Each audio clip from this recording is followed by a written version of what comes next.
أعوذ بالله من الشيطان الرجيم. بسم الله الرحمن الرحيم. ولو شاء ربك لآمن من في الأرض كلهم جميعا أفأنت تكره الناس حتى يكونوا مؤمنين وما كان لنفس أن تؤمن إلا بإذن الله ويجعل الرجس على الذين لا يعقلون. صدق الله العظيم. سبحانك لا علم لنا إلا ما علمتنا إنك أنت العليم الحكيم.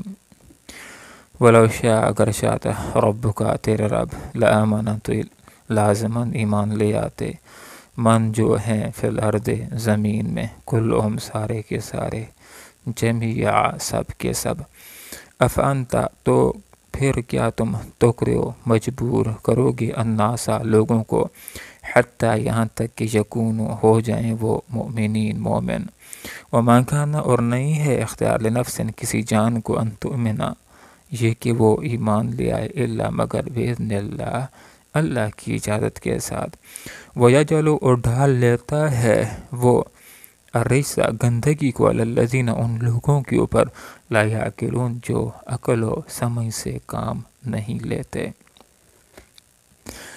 نبی اکرم صلی اللہ علیہ وسلم لوگوں کو اللہ کے دین کی طرف بلاتے تھے، دعوت دیتے تھے، اور آپ صلی اللہ علیہ وسلم کی شدید ترین خواہش تھی کہ سارے کے سارے لوگ مسلمان ہو جائیں۔ دن کے وقت آپ صلی اللہ علیہ وسلم لوگوں کو دعوت دیتے اور رات کو مصلی کے اوپر بیٹھ جاتے اور لوگوں کی ہدایت کے لیے دعا کرتے، اور آپ کی خواہش تھی کہ سارے کے سارے انسان مسلمان ہو جائیں۔ یہاں پر آپ صلی اللہ علیہ وسلم کو تسلی دی گئی ولو شاء اگر چاہتا ربک تیرا رب لآمنا تو لازماً ایمان لے آتے وہ سارے لوگ جو زمین کے اندر ہیں۔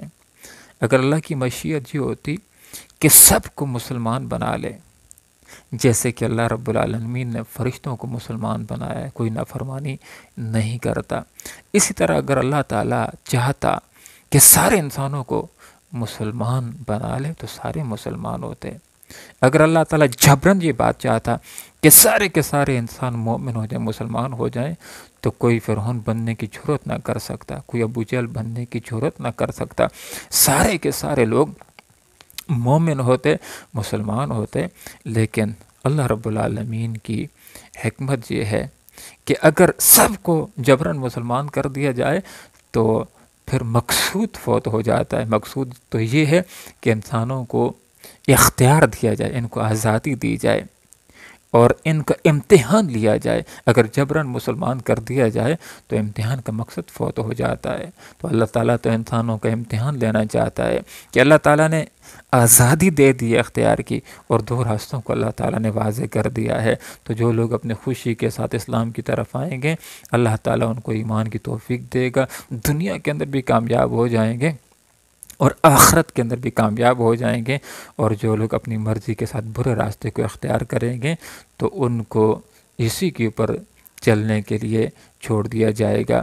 البتہ آخرت کے اندر کافروں کے لیے اللہ رب العالمین نے بہت برے عذاب کو تیار کر رکھا ہے۔ افانتا تو کیا پھر تم تکرہو مجبور کرو گے الناس لوگوں کو حتی یکونوا یؤمنون جان تک کہ وہ مومن ہو جائیں۔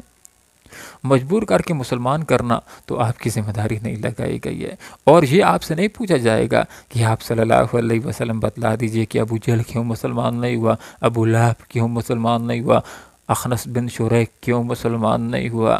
اس لیے آپ کو پریشان ہونے کی ضرورت نہیں ہے، آپ کی ذمہ داری البلاغ المبین ہے، اللہ کے پیغام کو لوگوں تک پہنچانا، اور آپ صلی اللہ علیہ وسلم نے اس ذمہ داری کو بہت ہی بہترین طریقے کے ساتھ پورا کیا۔ جب حجۃ الوداع کا موقع تھا تو آپ صلی اللہ علیہ وسلم نے لوگوں سے پوچھا تھا کیا میں نے تم تک اللہ کا دین پہنچا دیا ہے؟ تو لوگوں نے کہا تھا پہنچایا نہیں بلکہ پہنچانے کا حق ادا کر دیا ہے۔ جب آپ صلی اللہ علیہ وسلم کی ذمہ داری اللہ رب العالمین نے لگائی کہ کہ اٹھو قم فانذر، لوگوں کو ڈراؤ، متنبع کر دو کہ لوگوں اسی شرک کے اندر رہے، اسی کفر کے اندر رہے تو تمہارے لیے آخرت کے اندر بہت برا ٹھکانہ ہوگا۔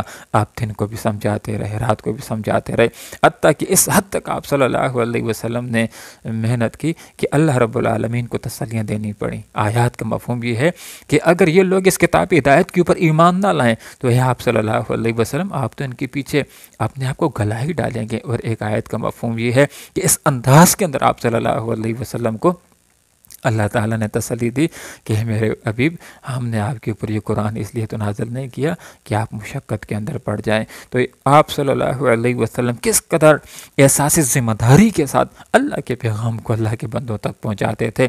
واقعات میں سے ایک واقعہ یہ بھی آتا ہے کہ ایک دفعہ آپ دن بھر دعوت کے میدان میں دعوت دیتے رہے، تھکے ہاندے مارے، جس وقت رات کو آتے ہیں گھر کو، ابھی آرام نہیں کیا تھا کہ پتہ چلتا ہے کہ کچھ قافلے والے آئے ہیں اور آپ سے دین کے بارے میں معلومات حاصل کرنا چاہتے ہیں۔ آپ صلی اللہ علیہ وسلم فوراً تیار ہو جاتے ہیں ان کے پاس جانے کے لیے، ان کو ملاقات کرنے کے لیے، ان کو دین کی دعوت سکھلانے کے لیے، بتلانے کے لیے۔ تو گھر والیوں میں سے کوئی عرض کرتی ہے کہ اللہ کے رسول، دن بھر تو آپ یہی کام کرتے رہے، دعوت کا کام کرتے رہے، لوگوں کو اللہ کی طرف بلاتے رہے، جنت کا راستہ لوگوں کے اوپر واضح کرتے رہے، جہنم سے بچانے کی فکر کرتے رہے، تو اب آرام کر لیجئے، صبح جا کر کے قافلے والوں کو دعوت دے دیں۔ آپ صلی اللہ علیہ وسلم کی صفات میں سے یہ پیاری صفت ہے احساس ذمہ داری۔ اسی صفت کی وجہ سے آپ صلی اللہ علیہ وسلم نے صرف 23 سال کے بہت مختصر عرصے کے اندر ایک انقلاب برپا کر دیا۔ آپ صلی اللہ علیہ وسلم نے جو جواب عنایت فرمایا، ایک ایک لفظ سے احساس ذمہ داری ٹپکتا ہے۔ آپ صلی اللہ علیہ وسلم نے عرض کیا کہ کیا پتہ صبح تک یہ قافلہ یہاں ٹھہرتا ہے یا نہیں، یا کیا پتہ صبح تک میری زندگی وفا کرتی یا نہیں۔ آپ اسی وقت چلے جاتے ہیں، قافلے والوں کے ساتھ ملاقات کرتے ہیں، ان کو اللہ کا پیغام پہنچاتے ہیں۔ تو یہاں پر اللہ تعالیٰ نے ارشاد فرمایا وَمَا كَانَ لِنَفْسٍ، نہیں اختیار کسی جان کو ان تؤمن کہ وہ ایمان لے آئے بغیر اللہ کی اجازت کے۔ مراد یہ ہے کہ وہی ایمان لا سکتا ہے کہ جس کو اللہ رب العالمین کی طرف سے توفیق ملتی ہے۔ جب کوئی بھی نعمت اللہ کی اذن اور ارادے کے بغیر نہیں مل سکتی تو یہ ایمان بھی ایک نعمت ہے، اللہ کی توفیق اور اللہ تعالیٰ کی اذن کے بغیر انسان کو نہیں مل سکتا۔ آگے اللہ رب العالمین نے ارشاد فرما دیا کہ وَيَجْعَلُ الرِّجْسَ، اللہ تعالیٰ منافقت کی، کفر کی اور شرک کی گندگی کو ڈال لیتا ہے عَلَى الَّذِينَ لَا يَعْقِلُونَ، ان لوگوں کے اوپر کہ جو عقل اور سمجھ سے کام لینے کی کوشش نہیں کرتے۔ تو یہ دین اور ایمان کی توفیق انہی لوگوں کو ملتی ہے کہ جو حق کی طلب رکھتے ہیں، آیات کے اوپر غور و فکر کرتے ہیں اور حق کی طلب کرتے ہیں، تو اللہ تعالیٰ ایسے لوگوں کو دین کی توفیق دے دیتا ہے، ایمان کی توفیق دے دیتا ہے۔ جیسے کہ سلمان فارسی رضی اللہ عنہ کہاں سے آئے؟ حق کی تلاش کے اندر اللہ تعالیٰ نے ایمان کی توفیق دے دی۔ حضرت عمر رضی اللہ عنہ کے اندر حق کی انابت تھی، حق کی طرف رجوع تھا، تو اللہ تعالیٰ نے دولت ایمان کی توفیق دے دی، انہوں نے ایمان قبول کر لیا۔ لیکن وہ لوگ کہ جو غور و فکر نہیں کرتے، آیات کے اوپر غور نہیں کرتے، اور جب ان کو دین کی دعوت دی جاتی ہے تو ضد کے اوپر آ جاتے ہیں، تعصب کے اوپر آ جاتے ہیں، اٹدھرمی کے اوپر آ جاتے ہیں، تو ایسے لوگوں کے دلوں کے اوپر مہر لگا دی جاتی ہے۔ انہی لوگوں کے بارے میں فرمایا کہ اللہ تعالیٰ کفر و شرک کی گندگی ان کے اوپر مسلط کر دیتا ہے کہ جو اللہ کی آیات کے اوپر غور و فکر نہیں کرتے اور کافر ہی رہنا چاہتے ہیں، تو جو جس راستے کے اوپر رہنا چاہتا ہے اس کو اسی کے اوپر چھوڑ دیا جاتا ہے۔ اور آخرت کے اندر اہل ایمان کے لیے جنت ہوگی، دنیا کے اندر تو کافر رہنے کی اجازت ہے، کسی کو جبراً مسلمان نہیں کیا جائے گا، لیکن کافروں کے لیے آخرت کے اندر اللہ تعالیٰ نے دوزخ کی آگ تیار کر رکھی ہے۔ اللہ رب العالمین سے دعا کرتے ہیں کہ اللہ تعالیٰ ہمیں قرآن و سنت کو سمجھنے کی اور اس کے پر عمل کرنے کی توفیق عطا فرمائے۔ آمین۔ وآخر دعوانا ان الحمد للہ رب العالمین۔